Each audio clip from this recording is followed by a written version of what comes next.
conversation is basically what it is. There's not. There we go. Yeah. I mean, it's just what it is we've got a group called Yonder Star Intuitive Design, and it's full of people who are learning about their intuition. Uh-huh. And so I started doing these lives where I would just sit there and talk, and then I got invited to do a live with somebody else as an interview, and I was like, well, that's a great idea. And then I was like, well, they need to hear more than just me, because I have my experience, but there's such a wide variety of experience. It really is. And it is a great idea. Yeah, chills. Dang it. Okay, we're going to be talking about signs here in a second, because that's one of the questions I get asked most often is, how do you know if something's a sign or something? And I'm like, well, chills. That tells me I'm on the right track. Yep. That's hilarious. So you have an angel. Tell me the name of your website again. Angel. So my website is called theangelicpath.com. Yeah. And I started, it's a name change, actually. I started about 20 years ago with the name Amethyst Moon. And this was given to me by Spirit, my angels, and my team at the time. I channel a team called the Divine Guidance Team. Mm-hmm. Very original name. Because I couldn't think of any other name. Yeah. And they consist of a lot of archangel and ascended masters, like Archangel Michael, Gabriel, Uriel, Santa Claus, Metatron, Masters, Katumi, who first showed up for me, Yeshua, Mother Mary, Queen Yan, Merlin, Saint Germain, who is actually Merlin, but So just a whole slew of beings that came into my existence from a variety of ways. Yeah. And so I had to change the name we went from Amethyst Moon to Illuminated Engagements, because illumination, light, everybody thought that was just a very weird name, and nobody got it. They just did not get the engagement, because I was teaching on how to connect with angels and talk with your angels. And people were like, illuminated engagement? No, okay, so it didn't work. So I have a very good friend, and she's up in the Chicagoland area, which is where I'm from originally, for the last 25 years. Originally, this is not a Chicago accent. It is a New York accent. Okay, I was going to wonder. Well, I was wondering. It's sort of like I went from Florida to Chicago. I went from New York to Florida, Central Florida, to Chicago. And now I'm in Central Kentucky. So it's been a very weird life journey. But we went from Amethyst Moon essentially to the Angelic Path, as our focus shifted from opening hearts, minds, and spirits, which we still do, but we now do it through divine guidance. Right. Yeah. It's a couple of things really strike me as funny from that is, number one, I put my amethyst necklace on today. And I was like walking, and I have my pie stone from my Munokai rites, and then I have my amethyst necklace. And I walked past and I'm like, do I need one of those? And they're like, just the amethyst. I'm like, okay. So clearly we've got our teams talking to each other right now. Well, one of the things that is the beautiful thing about my team, it's not my team, it's everybody's team. Exactly. We don't, when I set out on this journey, I had not heard about people like Abraham or Cryon or Bashir and some of the other channeled entities and beings that are out there. Right. And when I did, I love all of them. I love Abraham. Yeah. But my team came in and said, I said, should we come up with a name like Abraham? Yeah. And they said, no. Yeah. No. Those beings, they're trademarked, they're, exclusive to those channelers. And I'm like, that didn't sit well with me. Yeah. And my team was like, it doesn't sit well with us either. We're everybody's people. Right. So exactly. That's why we're the Divine Guidance Team. But they were the ones, it has shifted over the years. And I think the people that came up with Amethyst Moon, and I didn't even know how to spell amethyst, couldn't pronounce amethyst. Right. And then, of course, the first time I answer the phone, "Hi, this is Amethyst Moon, Blake Cahoon," I went, "Oh my God."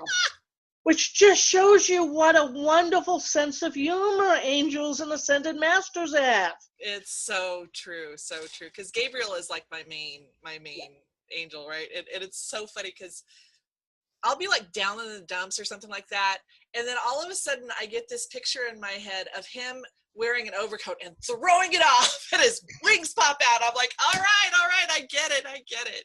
And so that's the funny part is it's like I always just, and people ask me, they're like, well, how do you know who's who or what's what? And I say them.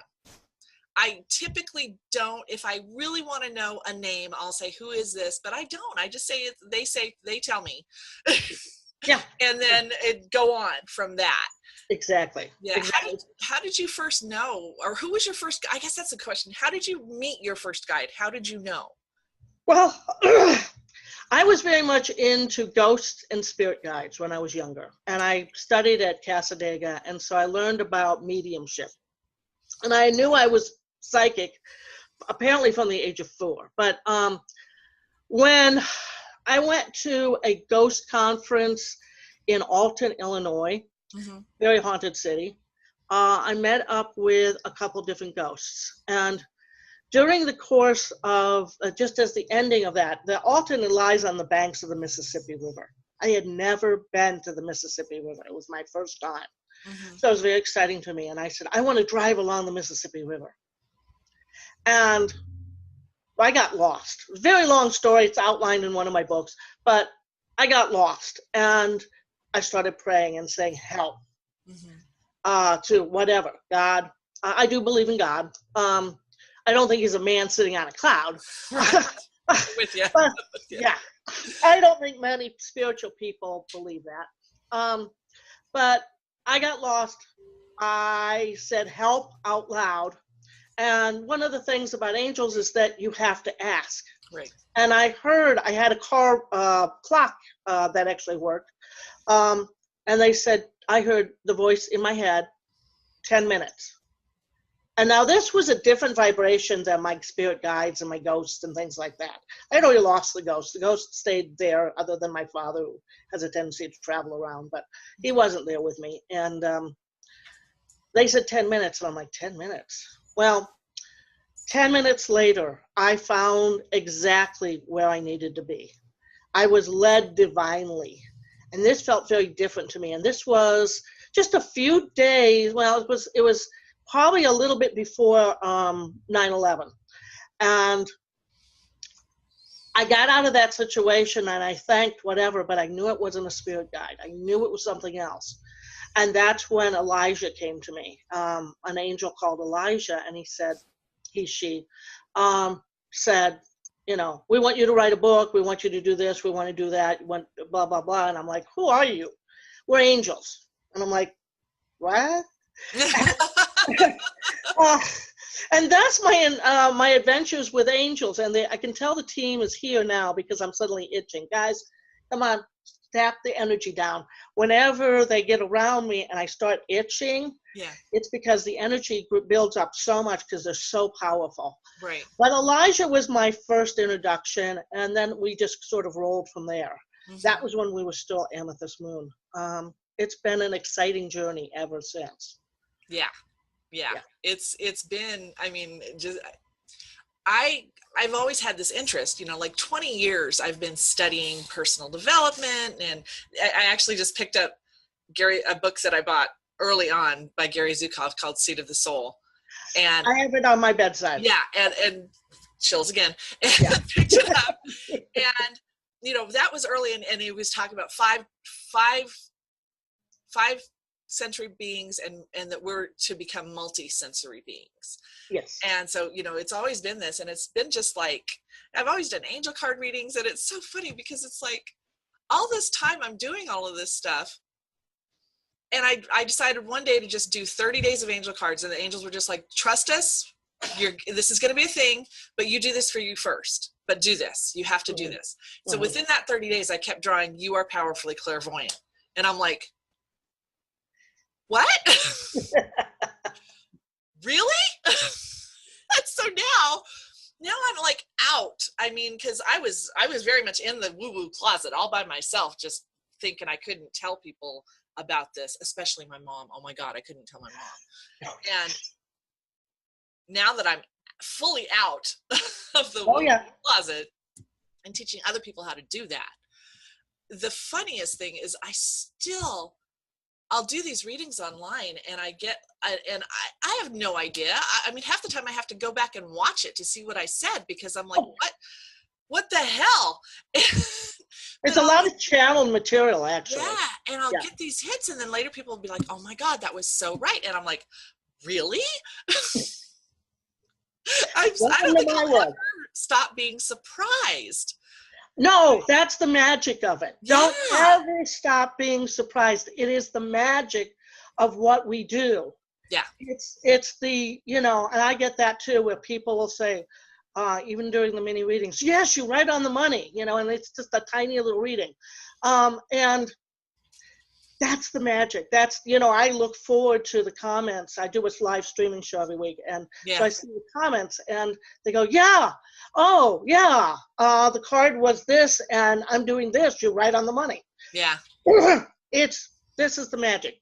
And the fact is that sometimes some of these people my beautiful audience just shows up on a loyal basis, and they show up week after week. And I'll pick the same card for them week after week after week. And statistically, that's impossible. Right. And that's how I know. That's how I know this stuff works. Right. That's always the thing, is it's like, and I've got a couple that I'm doing like a month-long angel card reading for them. And already I keep pulling up the same card for it. I'm like, are you getting this? That this is a thing you need to be paying attention to? Yeah. Now, is there ever a time, because I had an experience where in one of my readings, I got a real serious hit in the sacral chakra, and I was like, God, and it was heavy, and I was just like, oh my God. And come to find out that she had a relative that was in the hospital with intestinal issues. Mm-hmm. And I told Scott that night, I was like, she's not going to make it. Mm-hmm. But God knows I wasn't going to tell this girl that. No. And sure enough, a few weeks later, her relative passed away. Yeah. Is there ever a time, I mean, that's mine. I will not tell somebody's going to die. Is there other times that you wouldn't tell somebody what the hit that you get? Yeah, I've done a lot of readings in my lifetime. And as a reader, you have to be responsible. First, there's a bond between you and the reader, and the readee. Right. The person being read. And you want to be honest, but you don't want to hit them over the head. Right. Like, for instance, if I first of all, I've never seen a car wreck or a death or anything like that. Recently, I thought the person was going to pass. Turns out they didn't. Right. We know that eventually they will, because they're very, very sick. But I counsel people about that. I don't deliver. I when I first started out, I think one of my first clients, who I still have, said to me, well, is XYZ going to die? Or when are they going to die? And I'm like, I don't do death. I don't do death. That's up to them and God, the creator. So I don't deliver really bad news. And a lot of people are afraid of psychic readings because they're like, I don't want to know what happens. I don't want to know. And a responsible psychic reader will not do that. They will find a method if they see something troubling, whether it's somebody who's going to die or something. I don't say they're going to die or not, because they might not die. They might not. Could happen, know. And because of the narrow prediction window, there's a lot of free will that goes on with all this. And there's a narrow prediction window, so it's about 3 days out. Now, I can say to somebody, what I'm seeing you, if you continue on the same path, you're going to go into XYZ direction or ABC direction. Right. But they can have free will, and they could say, okay, I don't like either of those paths, then I'm just going to do DEF. Yeah. I'm not going to go right or left. I'm going to go straight. And possibility. that's changed my reading because of your free will. So everything that I just told you could be thrown out the window. Yeah. So I always tell people, I'm always like, you are your own best authority in your life. I can tell you where your energy is right now. Yes. But you have free will, and everybody else involved has free will. And that's the funny, I mean, the questions, I did a thread one time where I said, okay, just ask a question. And so, I mean, of course, people on Facebook love those threads, and you get a ton of questions. And the funny, interesting, funny part that I was like, there was either, will I succeed or not? Will such and such happen? Is this, it was like 4 different categories, and it was like, will I succeed or not? And I'm like, you know what? That has everything to do with you. That has nothing to do with me. But what that has to do is I can tell you about universal law. I can tell you about the likelihood and how you can go about bringing this about. But you have free will. Yes, yes. And so it's interesting that at the time I was studying universal law, and now, of course, I'm teaching it. And I'm like, no, this is a universal law question. Do you have the right energy for this to occur? Mm-hmm. The one that does get me, and the one that I always tell people, is when they say, so-and-so isn't contacting me, and I'm really into him, and he's not, I just want to know if he's the one. And I'll be like, no. Yeah. Because if I used to have those. Yeah, I used to have those kind of questions. I finally gave up on the love questions because they were so insane. And people were so clueless. Excuse me, but you guys were. I was one of those clueless people. I'll admit it. Well, you know, I'm glad you and Scott got together. Yeah. So are we. I'm sorry, I didn't hear that, Scott. So are we. Oh, okay, good. I'm glad it was just so that. So, you know, I used to do that, and I was a phone psychic, and that's the number one question. Yeah. I finally said to my team, I said, I can't do these love questions anymore. I mean, I will now and then. Yeah. But I like the deep dive. I like teaching people universal law. I don't want to catch the fish for you, hand you the fish dinner, and have you eat it and then be hungry again in an hour. Exactly. I want to teach you how to fish. Exactly. And that has been the hardest thing. And if anybody's out there listening that is a reader, that's a beginner, that's what you want to teach. And so many of you who are listening, who are the readees, we love you to death, but we really want to teach you how to, and a lot of you don't. A lot of people don't want, I don't want to learn how to fish. I don't want to solve my own problems. I just want to carry on in the muck that I am and somebody tell me what to do. Exactly. And then they, you know, and that's what we're here for. When I was dating way back in my youth, my boyfriend at the time, and I've always been into this stuff. He wasn't. And he said, well, I guess you're cheaper than a shrink. And I went, yeah, I am. At the time, I'm not so sure anymore, but that's part of it. It's listening to people, understanding, being empathetic, having the psychology background. I do so much more than just pick a card and read it and do that. I'm trying to help people solve their problems. Exactly. And that's the beauty of what we do. But there's magic in it. And when you tap into the divine, and you tap into that guidance, they're so wonderful, and they're so supportive. Yeah. And that was specifically what I was told, is you are here to teach people to do this. And that's always my point is I always say the ancient Egyptians believed that we had 360 senses, not 5. Yeah. And so understanding that anybody can do what we do. Yeah. And I mean, the first thing I teach people is how to discern a yes or a no. Just how to tell that opens up so many possibilities for you, because then you can start asking yourself yes or no questions. And so, yeah, it's absolutely no, I do not want to just hand you this. And anymore, it's like, now that I'm starting to do more readings online, I'm still very much in the coach mode because I was trained as a coach. And so I am very much in pay attention to what you're doing, and I'm not just going to hand you this, by the by, you need to do this, this, this, and this, and this is where you need to look at it. And I'm not, no, you're right. It's not just the message that you receive from the divine. It's also the message that you receive from their energy and your knowledge of having walked through the shit, how to walk through the shit. Yeah, and that's one of the reasons why I realize now, as I've grown older, I'm like, when I was younger, I was like, well, why am I walking through this crap? Yeah. Why am I involved with all this stuff? Yeah. Why did this happen to me? Why did that happen to me? Right. I'm angry. I needed to get past the anger and the angst and all the bull that people go through as they live their lives, and I didn't understand. I might have been psychic, but I wasn't enlightened. I wasn't awake to the fact that, this is universal law, because I didn't even know about universal law at the time. Right. When I learned about universal law, which is like law of attraction, law of cause and effect, blah, blah, blah,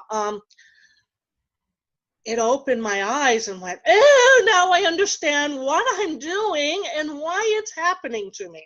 Right. And now I look at this and say, okay, because I was in corporate world for many, many years, so I have a very real analytical side, scientific side to myself, and which is somewhat unusual, I found, in the spiritual world for a lot of people. They're either spiritual or they're corporate, but they're not both. I'm both, and I've always been both. Yeah. And I'm finding more and more people now are doing that, but when I was growing up, that wasn't always the case. And you have that balance. You have that real world experience to lend to other people, which is why I was going through the crap. Exactly. So that I can help others and understand where they're coming from, because and they're done that. Yeah. Yeah, exactly. I think that now that we're crones of a crone age, we have a lot more wisdom and patience. I got into a conversation with, I think we were at a birthday party for a woman who was turning 53 last week, and we were all talking about how, you go through this stuff when you're in your 40s, and you're doing this stuff when you're in your 30s, and then you get to 50 and you just don't really give a fuck. Yes. I mean, when I was 40, it was freedom, and then 50 was more freedom, and then 60 is you don't give a fuck. You don't care. I love it. I'm just like, I'm out of here. I'm just, and it's wonderful for this age. I wish I knew then that this age was going to be so marvelous, because I'm still feeling youthful. I've got my health, knock wood, and it is freedom. It's freedom, and you really don't give an F. Yeah. You really don't care. Like, what evs? Okay. I'm looking forward to 62 now also as well. I remember, and that was a funny thing that I said too at the time, was I was like, when I was 43, I was really looking forward to being 50, but I didn't think about what it would be like to be 45, and 45 was really hard for me. And I don't know why. And I think it was probably because there were a lot of painful lessons at 45. Well, that's because you're doing the work you're doing now. And so we had to play catch up. Yeah. Thanks, guys. Thanks. Just all at once, really? Exactly. Oh man, that's so true. What was I gonna ask? So you said since you were 4, you knew you had I was ability? Apparently 4. I had always said I was talking to ghosts at 12. And I did. I talked to ghosts at 12, and a beautiful ghost named George, and outlined in one of the books. And he won me a teddy bear, and I became an expert volleyball player as a result of George and his manipulations. Wonderful little boy. I was 12 at the time. He was 12. And I needed a companion because my father had just died and blah, blah, blah. So he entered my life. And so I'm always telling this story. And then I went to New Mexico to visit, who after many, many years of being separated, I visited my childhood friend who I knew when I was 4. And so I'm telling this story, and she says, wait a second, Blake. You were doing this at age 4. And I went, what?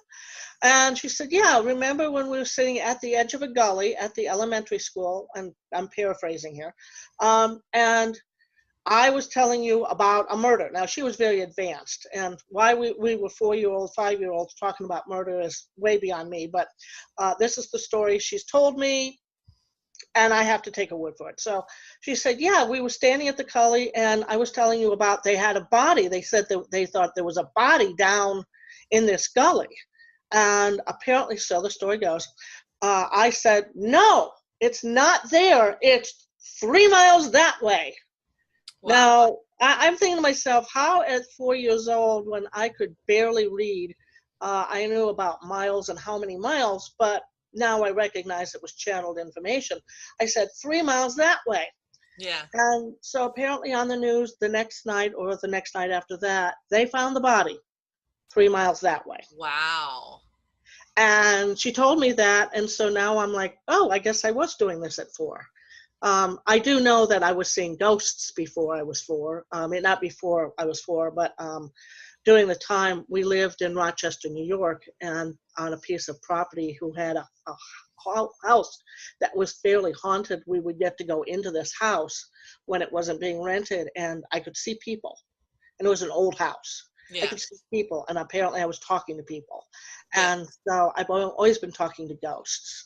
And then I went, and I guess I've always had this ability, but then I did get trained at Casadega in Central Florida, which is a spiritualist camp.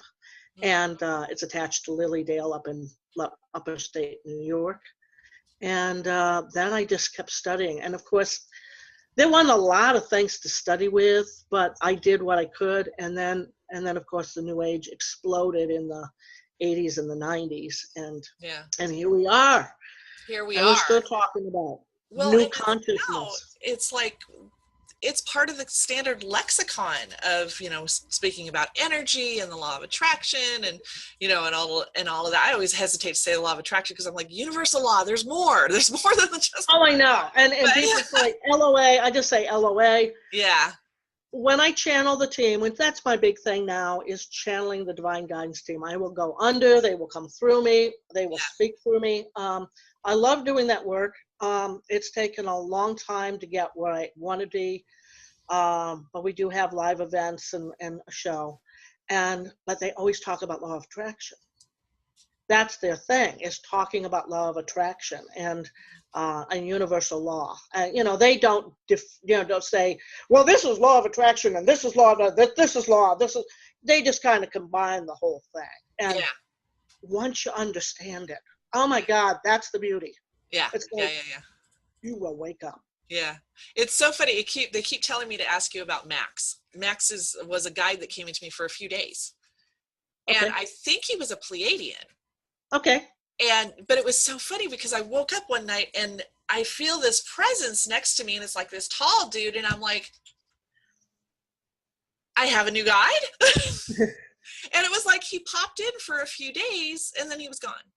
Well, and they do. They will come in and out of our existence and our presence because he was a messenger. He was simply a messenger. There was some download of information. They will download, and we're just saying, the Pleiadians, the Sirians, the Orions, the Angels, Ascended Masters, the whole shooting match, which is one of the reasons I just call it the team. The game, I call them the tag team. So teachers, angels, and guides. So teachers, angels, and guides. Yeah, exactly. So nothing. They're higher vibrational beings. They're not ghosts. They're not spirits. They are higher vibrational beings that we have allowed to come into our present. And that's what you want to work with, high vibrational beings. Right. But for you, Max was just a messenger with a download for you. And so they will come in as they are needed to come in. And because you're sensitive, you got to see him. He really wasn't meant for you to see, but he's kind of he likes to say hello to his people. So you will be seeing Max off and on, I'm being told. Oh, as cool. he is needed. He's kind of the, so if you're working in a big office building and you have a mail carrier Yeah. coming in and delivering the mail, that's Max. Okay. Yeah, I he's know just Max coming is in like and saying some big hi. long name, but I was like, just call me Max. It's fine. I'm Yeah, like, okay. really. Yeah. So it was sort of a, hi, I'm delivering a message, and here's a little bit of downloaded information, which eventually you'll figure out and start using. Yeah. So. And that's the funny thing is here lately in my journal, I've been going, Angels, I need a download with this. And boom, it's there. And usually I'll say, I need a download with the energy that I need to do for this. Oh, And I like that. yeah, I like that. and they'll hit me up with that, and I'm like, okay. And I guess we should stop and explain like Pleiadians and Syrians, because some of our newer people wouldn't understand. You're like, what? What The heck's a Pleiadian? What the heck is a Pleiadian? You want to do the honors? Your name is Starr, so they're from the Pleiades. They're the Pleiades cluster, star cluster. Star cluster. And they're higher evolved aliens, I guess is what people. Well, I mean, yeah, they so and people don't get thrown by the word alien, okay? Yeah. They're not the Greys, they're not the lizard people, completely different. Those are physical beings, these are spiritual beings, higher vibrational spiritual beings that have been coming into our existence on the earth plane since the earth was born. And there's the Pleiadians from the Pleiadian star system. Go look up an astronomy book and find these star clusters. They're really there. Orion, it's the belt of Orion. You can see it in the winter night sky. It's those 3 stars. That's the Orion system. And Sirius, which is Sirius. Don't quote me on that, but it's IR. It's not Sirius. Yeah. It's Sirius. Like the radio channel. I was going to say, like the radio channel. They just said, I like the radio channel. So it's Sirius. And those are star clusters that spiritual beings have come to Earth to help mankind in his evolution and ascension process. Right. Yeah. I remember, it's so funny. A few years back, I have a mentor of mine who is way more advanced than I am. And so we had rented a cabin out in Sedona, and we were all sitting around in the cabin. It was night, and we were watching the stars. And she and this other friend of mine were like, well, there's a spaceship up there. Come on in and visit us. And my other friend and I are like, what? I'm like, that's even woo-woo for me. So here I am 4 years later going, oh, yeah, I had a Pleiadian with me. It's like... Oh, and the Arcturians want to be acknowledged too. Oh, Arcturians. Yeah, there's Arcturians out there too. I have a good friend who, she just calls them Arcturus, but it's a group of beings, and it's again another star system. Nice. Yeah, and I know a lot of people who are just starting on the path, and they're going, Pleiadians, Orion, what? Yeah, and I think aliens. No, I like yoga. Yeah, exactly. So don't get thrown by some of this. If you're new to this, I have a whole book on fairies, which when I first started talking angels and ascended masters and that kind of woo-woo stuff, when fairies came along, I was like, what? This is now, what? And I soon learned that, there's a whole bunch of beings out there. And they said, for somebody who's supposed to be open-minded as you are, let us prove you a little wrong here in your closed-mindedness about fairies. Right. And then I had a grand adventure with them. They forced me to write a book, and life goes on. And so keep an open mind. That's all part of being on the spiritual path. Yeah, you can't. That's the thing, is you just, maybe it doesn't vibe with you at one point, but that doesn't mean that someday it won't, or maybe it just never will. I mean, you never know. But I think that's been my big thing, is just having that curiosity about, maybe somebody believes this, and who am I to judge? Because some people don't believe that I can talk to angels, and I do, so. Well, I couldn't do the work that I'm doing now when my mother was alive, because she was so anti all of this. She was not Christian, and she wasn't, I'm going to go to hell or anything like that. She was just not a believer. Right. And then when she finally, and on her deathbed, I'm like, okay, Mother, it's all right. You don't have to believe. I will see you when you get to the other side. And she's like, oh, Blake, Yeah. she talks to me all the time now. Yeah. She's there, and she made her presence known right after, about 3 months after she passed. And she's a great one for helping me cook now. Yes. And I never learned as a teenager because I was just a teenager. And but she was a great cook when she was with us, and now she teaches me to cook when I get around to cooking. So it's funny. I have a picture of my dad sitting right here, and it's the same thing. I always tell people that my dad talks to me now more that he's dead than he did when he was alive, because it was always, you call the house and he'd be like, hi, let me get your mother, And so, the cooking thing just cracks me up, because Dad was a master at macaroni and cheese. Oh, yeah. And so whenever I have to make macaroni and cheese, he's right there with me. I couldn't tell you right now how to do it. I probably could, but when I'm in there and I'm starting to do it, he's like, okay, now you got to do this. And I'm like, that's exactly how my mother is. Now do it this way. Now get the pen, get the this, just like she was right there with me. Yes. And I can tell you this, that I'm the same way. I don't have recipes. She tells me what to do. When I don't listen to her, the meal turns out caca. Yeah. But it's delicious when I listen. Absolutely. Let's talk about, like I said before, one of the big questions I get is, how do I know it's a sign? So tell me about signs. What do you think? What are some of your favorite ones? I think some of my favorite signs are the birds and the animals. My God, yes. There's some clouds that are there, but the birds, in fact, I've got, I'm sure my mother will show up tonight in front of my friend who was coming for dinner. And for her, it's the cardinals. When she sees a cardinal, she knows things are going to be all right. And she's fairly new to the angelic thing, because I introduced her, and she's like, okay, so when I talk like this, is it gonna, what kind of sign am I gonna get? And I'm like, well, it depends. It could be a bird. It could be a penny, pennies from heaven, if you've got a loved ones. Mm-hmm. If you're bringing in a loved one, if you're asking to talk to your child, spouse, father, mother, whatever, your beloved past one, you'll often smell something, a smell like a cologne or a perfume that they had. Mm-hmm. For a master, if you're talking children, Mother Mary often comes in with a scent of roses. Mm-hmm.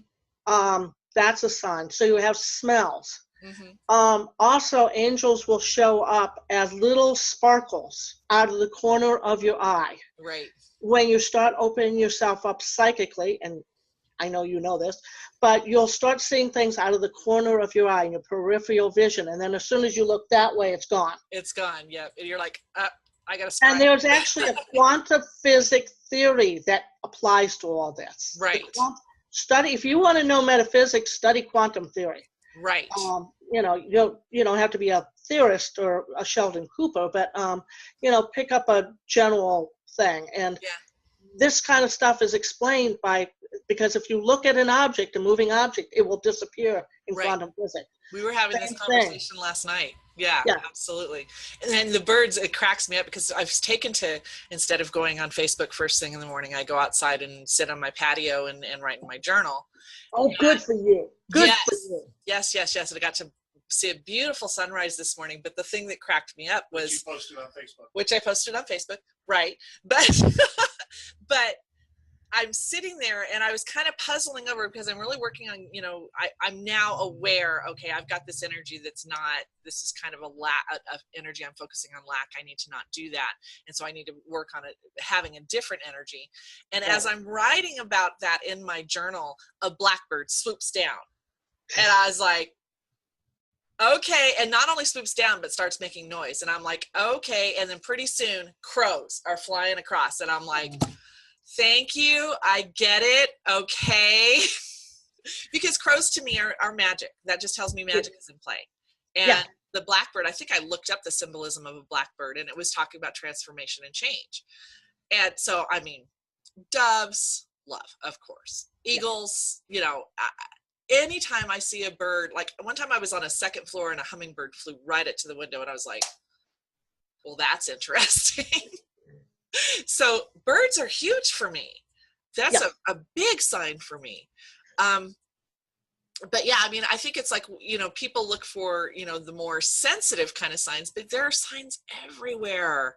Synchronicities are my Oh, yeah, favorite. that's a Oh big my one. God. Yeah. So synchronicity is a term that was coined by psychologist Carl Jung way back when, and it is more than coincidence. He noticed that there was a phenomenon that was happening beyond coincidences, and I personally don't believe in coincidences. But and he coined the term synchronicity. And just for the viewers' edification, I'm a teacher at heart. And I love teaching, and I love teaching this stuff. But it's beyond coincidence. It's beyond. It's like, oh, there's a coincidence here and a coincidence. It's synchronicity. You've gone into the flow of the magic. Right. Yeah. Right. And that in and of its sign is a sign. Deja vu is a sign. Right. Having things show up that you dreamt about is a sign. It's part of the thing is, and part of the fun. Part of the fun is interpreting the signs. Well, what does this mean? What does this mean? Well, it could mean something different to me than it is to you. Right. And because the sign is going to show up in a way that is meaningful to me, in a way that's meaningful to me about one thing, it's going to show up in a different way to you because it's meaningful to you. So I don't get cardinals. Sometimes I get bluebirds. I don't get a lot of cardinals. I get robins. I get a synchronistic events. If you're around ghosts and you have warm breezes and cold breezes, that's definitely a different sign. Completely different conversation. The ghost thing, which is where I got started. But they're going to send you a different sign, from smells to peripheral visions to sparkles to dreams to birds to different animals, dragonflies, butterflies. What else is there, guys? So many that they can't even count. That's the thing. And my thing is, like, somebody in my group told me that she did a meditation the other day, and she hasn't meditated very often, but she finally found a guided meditation that I did in the group. And so she was listening to it, and she was like, now, is it normal to see white light and feel cool? And I'm like, well, normal's a relative term. But no, I would just take that as confirmation that you're on the right track. You're doing it. You're fine. Yeah. And that's, I think that people always ask, is it normal, or what's it like, or how do I know? And I'm like, I mean, and one thing that I got into this conversation with my best friend the other day, I was like, well, I can tell you where, I feel thought. And she's like, well, don't we all feel thought? And I was like, well, I think so. I'm not sure. I thought I was unique, but some people say you can't feel thought. I'm like, I can tell where it is in my head, where a thought is located in my head. And I don't know if that's unique or not, but I know when it's spirit and when it's just Starr rambling on in her head. So. Yeah. And there's a difference. There's definitely a difference. I equate it to two notes on a piano. There you go. They're very close, but they're different. Right. And I think that's part of the way I teach people is the first thing is to teach them to just get all the crap out of your head. Yeah. Like, you don't have to think this way. You get to choose your thoughts. Yes. And so once you can master that part, then you become more aware of what's going on up there, of, is this a thought? Is this a part of myself that needs to be healed? Is this fear? All of that. And it's like, but you have to really focus in on healing. And it does. Yeah. And feeling one of the things that the team and I always try to teach, and they're always big one on self-awareness, which is exactly what you're teaching. Yeah, is becoming self-aware of your thoughts and your beliefs, because your beliefs and your thoughts and your actions and your deeds are going to create your reality. Right. And I would say even, I mean, I've looked at masters like Carolyn Miss, who's like, we have bad days. We do. It's not like it's all sunshine and rainbows once you step onto this path. It's just not. You still get thrown for a loop. You still have crappy days. The difference is you have more tools in your toolbox. And you actually can get to a point where you have less crappy days. Right. I mean, and I was going through this period where, you know, I'm in my 50s now. My best friend's in her 40s. When I was in my 40s, I was going through a divorce and out in the single world. Mm-hmm. Now I'm in my 50s. I'm in a stable relationship, and she's out there and going through divorce and out in the thing and doing the crazy things and oh yeah, you know, and for a while I had to really sit with, well, I kind of missed the crazy. But then I was like, law of polarity comes into play here, because there's an opposite and of everything. mm-hmm. And so I finally came down to, well, yeah, the highs aren't necessarily as high, but the lows aren't as low. Exactly. And there is still fun and engagement and so much more open to me now because I've gone through all of that Mm-hmm. and learned the hard lessons about my value and how I treat myself as well as other people. Oh yeah. And so it's really, I love the law of polarity, because that one just gets me. You can be anywhere in that spectrum. Yeah. And you're okay. But that self-care piece is so essential to what we do. It is. It really is. And the more, the team refers to it as contrasting experiences. Okay. Because they recognize that every situation in your life, you're going to put in a box. You're going to say, well, this is a good experience, or this is not so good, or this is a bad experience, or this is really negative experience.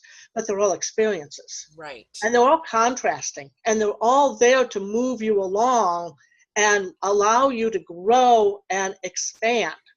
The universe is expanding, and therefore we like to expand. We like to explore. That's that inner longing that every one of us, unless you're completely brain dead and not part of life, you want to get out and explore. You want to expand. You want something more.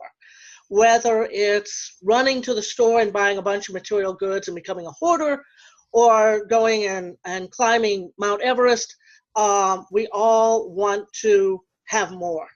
And that longing is that expansion within us. And in order to continue to expand, we have to have experiences to learn and grow and be. And so they call it a contrasting experience, because nothing's, law of polarity, which actually I'm not that familiar with, frankly, but so that's okay. There's a ton of universal laws. So yeah, it's part of universal laws. And one of the big things that it's just not in their it's not in their wheelhouse for me to right. That's yours. Exactly. You're going to have something different, and you're going to have the same team, but they're going to, I don't want to say use, allow us to be teachers to different audiences. And so my team and my team's viewpoint is law of responsibility. Ooh, I like that one. Tell me that one. Ooh, I like it. So we're responsible for everything. Okay. We're creating our own reality. Right. And one of the things that the team has said to me is that if there was more law of responsibility, and if people actually lived by law of responsibility, you'd have peace a lot quicker. Right. But people don't like to hear that. And that's the one law that they can handle law of attraction. They may not practice it a lot, but they can handle it. They can handle law of cause and effect. Oh, if I'm going to do this, then something else is going to happen over there. It's actually Newton's law. For every action, there is an equal and opposite reaction. Right. That's law of cause and effect, otherwise known as law of karma. Right. That's another one that they're like, okay, it is not where 500 years ago in some remote lifetime, when you did something bad to somebody, you're not being punished in this lifetime. And I'm trying to teach that, because people get so many things about, well, I did this and I'm being punished in this. No, you're not. It's a fresh start every single lifetime. It's a fresh start.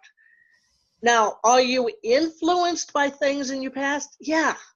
If you like World War II now or the Civil War, if, Gone with the Wind and Civil War reenactment is your thing, probably you were involved in the Civil War. Right. You might have a burst sign where you got hit by an arrow. You might have an ache or pain where you got a bullet hole somewhere along the line. Right. I'm not a big one for, well, I used to be turtlenecks, but I don't like things choking me. Yeah. I don't like big choker necklaces and things around my neck because probably I was hung a couple times. I've been a pirate. I've been a ballerina. I've been a choreographer. I've been a police officer. I've been a priest. I've been a nun. I've been a monk. I've never been Cleopatra.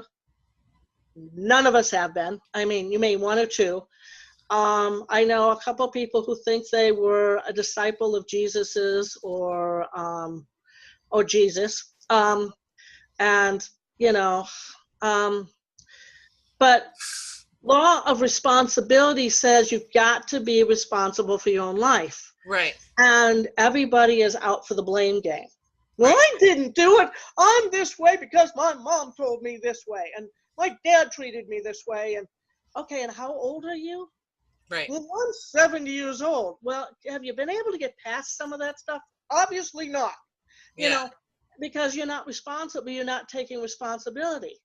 If you're pointing the finger at everybody else, and I just love this little thing, and it just came into my awareness recently.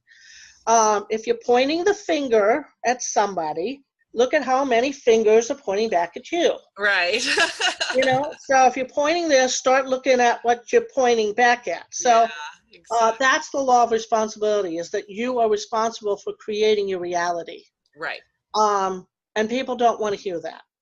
They want to put the blame on everything else, and that's really been a belief system that they've been raised with. Right. So that's the law of responsibility. Right. Yeah, that's a good one. There's so much there in what you just said. Like, I mean, I have a friend who does Akashic Records, and she checked on mine for me, and she said, something like 27 lifetimes ago, you had a thing, and now that expresses in this lifetime as self-doubt. Right. I get it. I understand. It means that I now have a choice to let that go.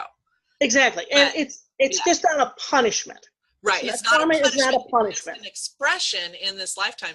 The thing that gets me here's a really cool one, that Scott has a split earlobe. So one of his earlobes is split. And I looked at him one day and I'm like, you were shot through the head with an arrow. I just want you to know that. And he's like, oh. I was like, that's the most fun part about being a claircognizant, I think is the one. I just know. Yeah, that's clear knowing. Yeah, clear knowing. Clear knowing, clear sensing is clear sentience. I teach a psychic development course. Clairvoyance is clear seeing, and clear audience is clear hearing. Yeah. Yeah, and it's so funny because it's like we're talking about your split ear. You heard. So you want to see my split ear? Is that what you're saying? No, we don't have to see your split ear. Sure? I'm sure it's okay. You positive? You want to see your? No. I'll put it on. He has a split earlobe. We'll just say. Let's just. Okay. Wait. Okay. Wait. Where's your ear? There. Can you see the earlobe? Yep, I see it. I see it. It's split. There's Scott's split earlobe. Born that way. Never seen anybody like it. Yeah. But I mean, that's. I just. What? They like stopped me for something. Well, and I wanted to say that. Like, let's say you. They're pointing. You say something. Okay.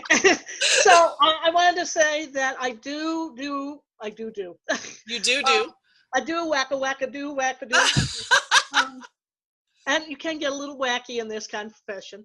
Don't be so serious. It's supposed to be fun. Absolutely. Life is supposed to be fun. Absolutely. One of the things that I was doing this last year was Akashic Records. I was trained by a lady in Chicago, and then she has a whole process and a prayer and all that. And then Archangel Metatron came along and he said, you need to do this again. And I'm like, okay. So we did. And I said, but I need he says, nah, you don't need that. Just do this. And I said, but I need to do that. We love our rituals. And so I had to have this little ritual. And every single time I read my little ritual, and I brought him in because he's the one that's in charge of Akashic Records, he'd always say, you don't need this ritual. Just call the angels in. Whatever you want, you have to ask because of free will, but and you have to do that with ascended masters too, because they respect free will. You have to do it with angels because of free will. You should do it with ascended masters because they respect free will. If your life is in danger, they will step in automatically because you do have guardian angels. You have at least 2. One of the biggest questions that I always get asked when I say that is, oh, what's my guardian angel's names? And so we have a little ritual and a little exercise that we put you through, and you can come up with your own names. They can call you called thing 1 and thing 2. They don't care. Right. We're the ones that have to put names on them, sexes on them, things like that, because humans love boxes and we like categorizing boxes. Right. And one of the things that the Ascended Masters and the angels would love for us to do as we continue to evolve and move forward is stop using the boxes. Right. And that's one of the things you're starting to see now.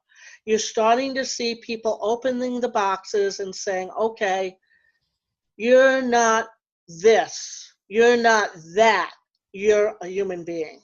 Right. And, over the last 50 years, during the 60s, which is when I grew up, when I was a kid,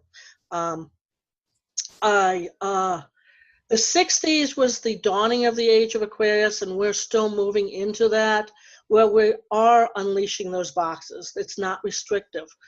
One of the reasons we have the Me Too movement is that's a box.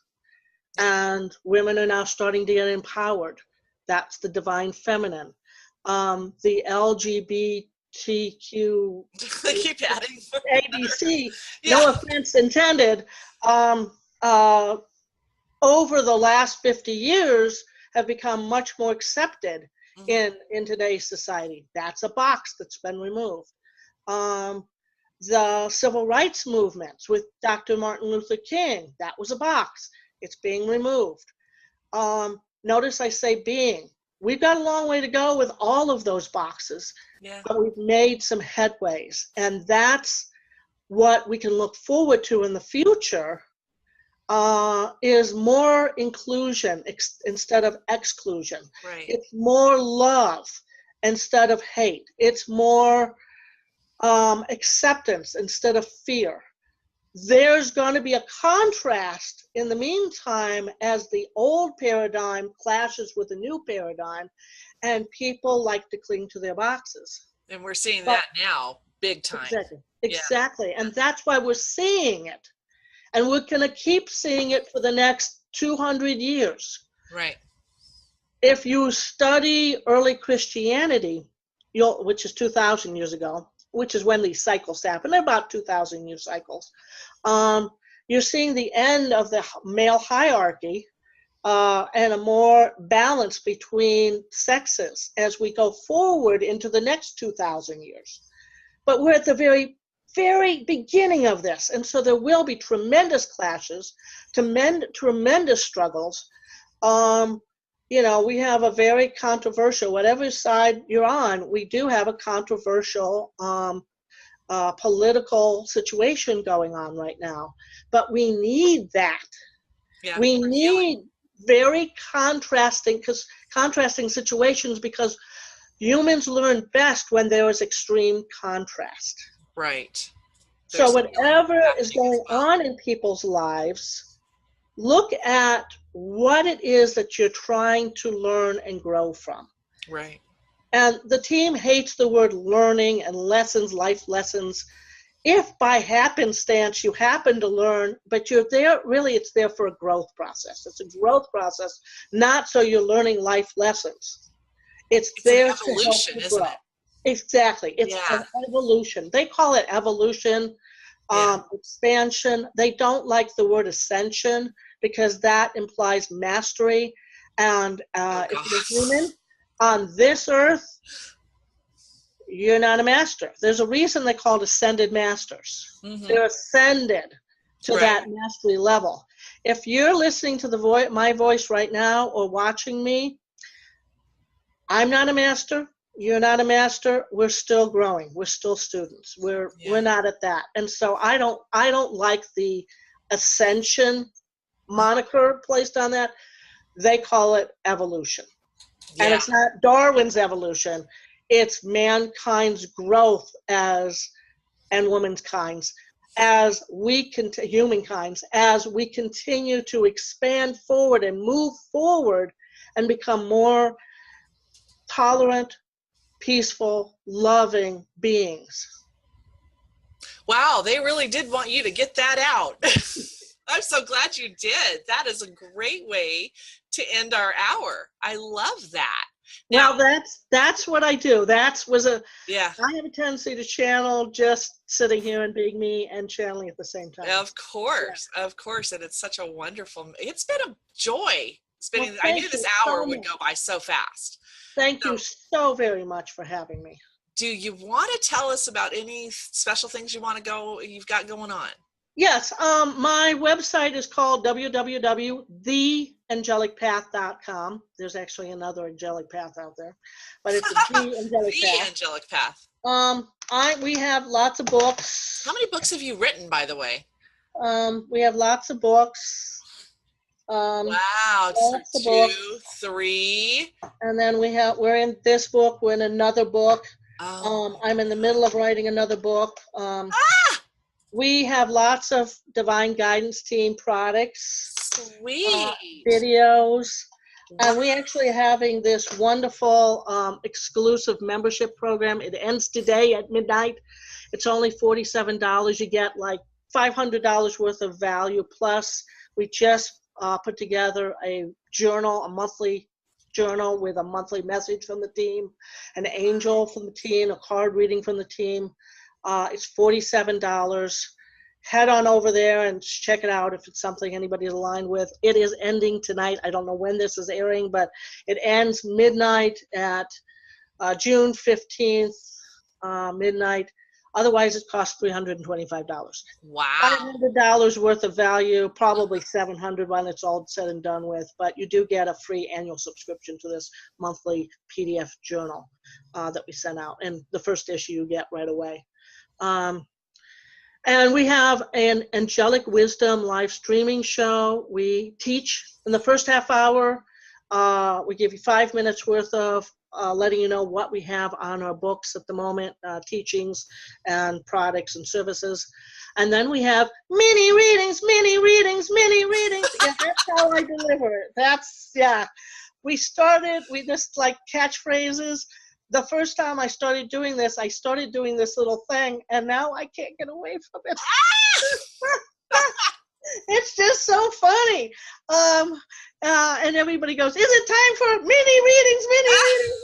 It's so funny. Anyway, it is what it is, and it's called the Angelic Wisdom Show. It's Tuesday night at 8 on my profile page on Facebook. So too fun. Yeah. Too fun. Well, that's awesome. I will absolutely tune into that because I got to see you in action. That's got to be, I saw you. A little bit of what we've done today is kind of what that is. And then we also have the Team Speak show, which is Friday nights at 8, most weeks. Yeah. Next week, I'm actually taking off. Yeah. So I'm telling you all this, but I'm taking off next week. But we do have, on the website, you will see old shows, and you can look at any of those stuff. Too fun. Lots and lots of great content from Spirit. So. Too fun. Well, once again, Blake, I just thank you so much for spending this hour with me. Well, thank you. Thank you so much for all that you do. And thank you for having me. Okay.